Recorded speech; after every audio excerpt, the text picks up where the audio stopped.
soil moisture profiles remain dry across the region. Sod walls shows 25 to 75% moisture in the top 10 centimetres, but less than 25% from 20 to 60 centimetres. Most probe sites sit between 25 to 75% moisture across the profile. Mid-November rain gave Mandurama, Toogong and Trunkey Creek a rainfall event over 20 millimetres. Year-to-date rainfall is below last year for all of our sites except Toogong. Similar to our last update, we're encouraging people to assess the condition of their stock. This year, parts of our region had a late autumn break, we had a patchy winter, and for lots, a dry second half of spring. And as a result, we're seeing stock, particularly first calf heifers, in lighter conditions.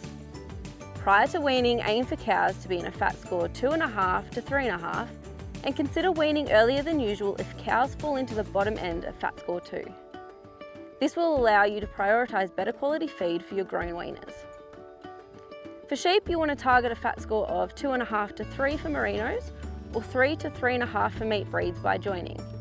Where seasonal conditions result in restricted pasture, consider drafting off the lower fat score used at weaning, say those below a fat score 2.5, for preferential treatment or supplementation. A word of caution: if you need to supplementary feed, be sure to know the value of your feed. With hay being made from failed crops and surplus spring pastures, it's really important that you know what you're feeding out. A simple feed test can be the best insurance and can provide you with the energy and protein levels to help you match the requirements of your stock. If hay has been sitting on the ground during recent rain, this should also be tested to check quality.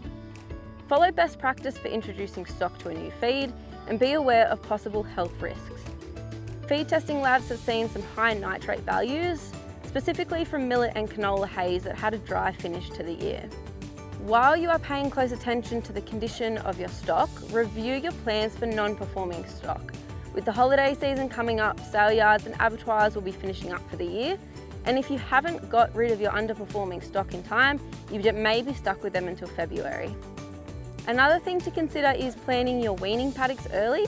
A goal of 1.5 to 1.8 tonnes green dry matter per hectare is ideal for sheep, and 1.5 to 2.5 tonnes green dry matter per hectare for cattle. A good guide to what this might look like is an improved pasture with about 30% legume in a vegetative stage and an average height of around 5 to 10 centimetres with good density. It's also encouraged that weaning paddocks are managed for low worm burdens. Although you might not see feral pigs tearing up the paddocks in summer, they may still be grazing it. Summer provides a good opportunity to control your feral pigs. In particular, we're encouraging landholders to monitor water points, as this is where you're likely to find evidence of them at the moment. It's also a great time to control the rabbit population. The biosecurity staff are always on hand to help you set up a good control plan. Finally, as we enter the holiday period and you plan to have some time away, please do a water budget and graze your paddocks with poor water security first before the heat of summer kicks off. Water consumption can skyrocket during summer when pastures are dry.